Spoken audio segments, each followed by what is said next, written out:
Champions trophy தொடரில் India, Australia அணிகளுக்கு இடையிலான அரை இறுதிப் போட்டியில் பல விறுவிறுப்பான சம்பவங்கள் நடந்து அரங்கேறி உள்ளன. இன்றைய போட்டியில் கள நடுவராக ரிச்சர்ட் இல்லிங்வர்த் செயல்படுவார் என அறிவிக்கப்பட்டபோது பல ரசிகர்கள் அச்சச்சோ இவரா என்பது போல் கதி கலங்கியிருந்தனர். ஏனென்றால் அவர் இந்தியாவுக்கு எதிராக பல தப்பான முடிவுகளை அறிவித்திருப்பார். அதற்கு ஏற்றாற்போல் இன்று வீரர்களிடம் ரிச்சர்ட் கராராக நடந்து கொண்டது ரசிகர்களை கோபமடைய செய்திருக்கிறது. ரிச்சர்ட் இங்கிலாந்து நாட்டைச் சேர்ந்தவர். ஏற்கனவே இந்திய அணிக்கு எதிராக பல தவறான முடிவுகளை வழங்கி சர்ச்சையில் சிக்கியிருந்தார். இந்த சூழலில் டிராவிஸ் ஹெட் இந்தியாவிற்கு எதிராக அதிரடியாக விளையாடி வந்தார். அப்போது வருண் சக்கரவர்த்தி வீசிய பந்தில் டிராவிஸ் ஹெட் தூக்கி அடித்தார்.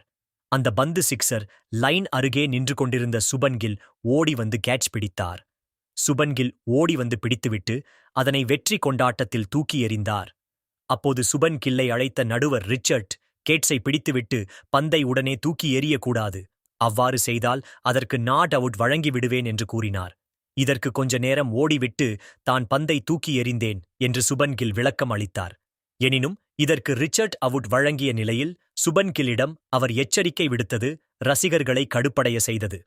இது குறித்து ஐசிசி விதி என்ன சொல்கிறது என்பதை தற்போது பார்க்கலாம். ஒரு கேட்சை சரியாக வீரர் நிறைவு செய்ய வேண்டும். கேட்சை நிறைவு செய்துவிட்டு பந்தை 3 வினாடிகள் ஆவது வைத்திருக்க வேண்டும். இதனை சுபன் கில் சரியாக செய்த நிலையில் நடுவர் தேவையில்லாமல் இந்திய வீரர்களிடம் வம்பு இழுப்பது போல் நடந்து கொண்டார். ஏற்கனவே ஜடேஜா பந்து வீசும்போது கையில் இருக்கும் கட்டை நீக்குங்கள் என்று கூறியிருந்தது குறிப்பிடத்தக்கது. இதுபோன்ற கிரிக்கெட் செய்திகளை உடனுக்குடன் அறிந்து கொள்ள நம்ம சேனலை சப்ஸ்கிரைப் செய்து கொள்ளுங்கள். நன்றி, வணக்கம்.